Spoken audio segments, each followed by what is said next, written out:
My name is Paul Scheidler, and I'm a high school teacher here in Hartland. And as part of my job as teacher, I also am involved with History Club. And History Club takes part in this event annually, along with several other events where we support veterans and remember veterans. And my high school students will be there dressed as the soldiers who are buried in the cemetery. So there are 7 soldiers from the War of 1812 buried in the cemetery. We have a War of 1812 soldier. There's a soldier from the Seminole War and the Mexican War. We have a Mexican War uniform, 1846 to 48. There are about 24 Civil War soldiers buried in the cemetery, and we have most of the students wearing Civil War uniforms. Many of the young ladies, if they're not wearing uniforms, they're wearing hoop skirts and civilian clothes to be the docents for all of these folks. Our focus this year is on the First World War because it is the centennial, 100th year anniversary. Have we forgotten America, the battles our fathers fought? Hartland had about 55, 60 World War I veterans who served. We lost 2 young men. We lost Corporal Allen and Corporal Devereaux. Corporal Allen was killed in action in August of 1918, manning his machine gun. His family has a memorial stone over in the village cemetery. Corporal Devereaux, on the other hand, Neil Devereaux, part of the Devereaux family of Hartland. Neil was part of a chemical weapons unit.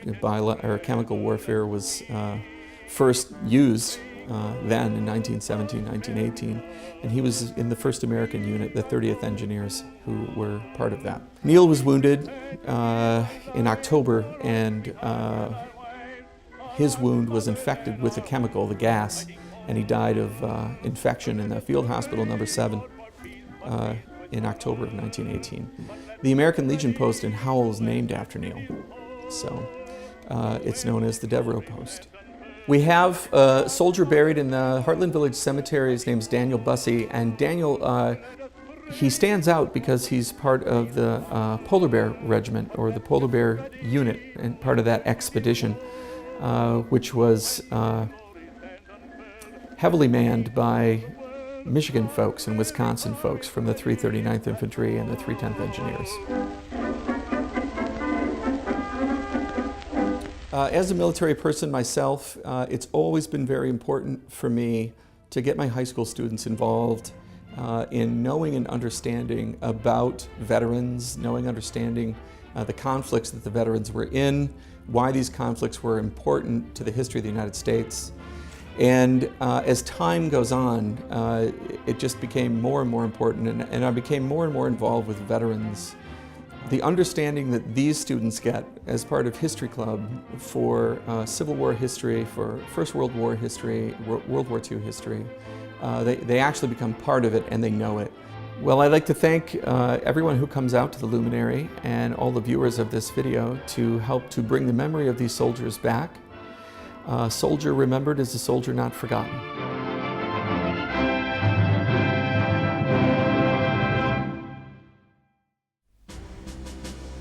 It wouldn't be a Memorial Day without coming here for the Luminary, and the most importantly to me, you read in textbooks, let's say the first day of the Battle of the Somme, there's 400,000 deaths, and that's just a number, and I think it's very important to come back and articulate the stories of those people, because they aren't just a number. They had places that they came from, a family they left behind, and something to share further on. My name is Primrose Grubb. I'm a farmer here in Hartland. I enlisted to fight for the Union in September of 1864. I was part of the 1st Michigan Engineer Unit. I served mainly in the Western theater of war, working on railroad tracks and the like. I was, however, a part of Sherman's march on Atlanta and was dismissed in September of 1865, just a few months after the war ended, where I came back home and lived out the rest of my years with my wife, Isabel.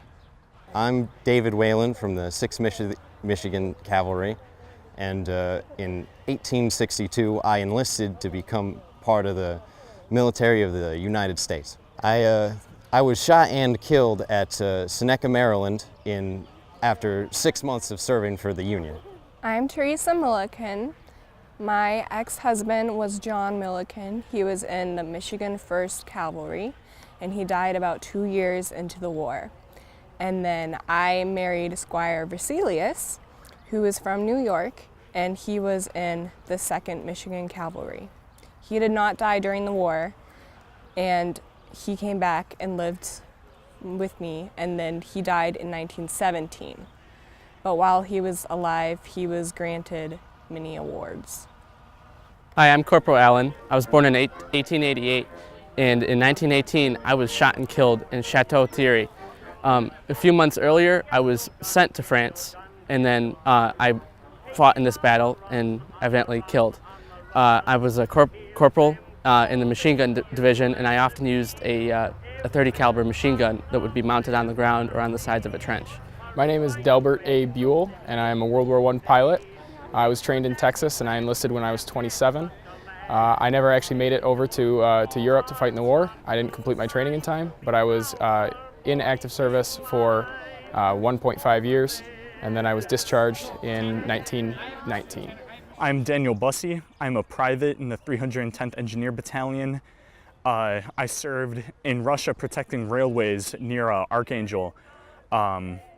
So during World War I, I'm a World War I veteran, but during World War I, the Russian Civil War, the Red Army was trying to take over, Russia, and the White Army, which were the Imperials, were trying to maintain stability and keep on fighting in World War I. However, obviously, the Red Army ends up winning, and then they form the USSR.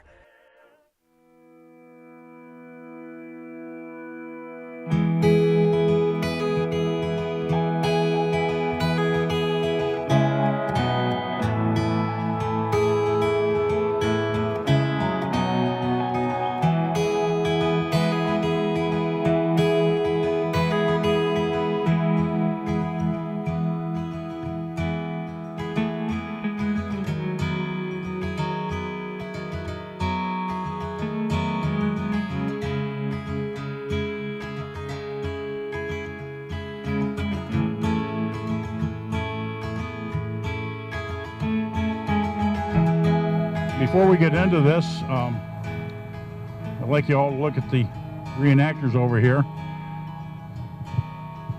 Good group of kids, and they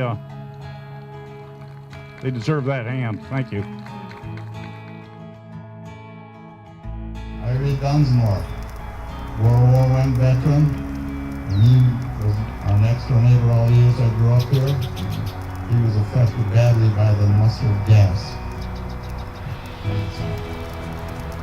And this is for my father here, who marched from Patton across Europe. My dad, he served in the 3rd Infantry from Vietnam. You are not forgotten. I'll let everybody know about your legacy and what you mean to me. Always remember, you're not forgotten.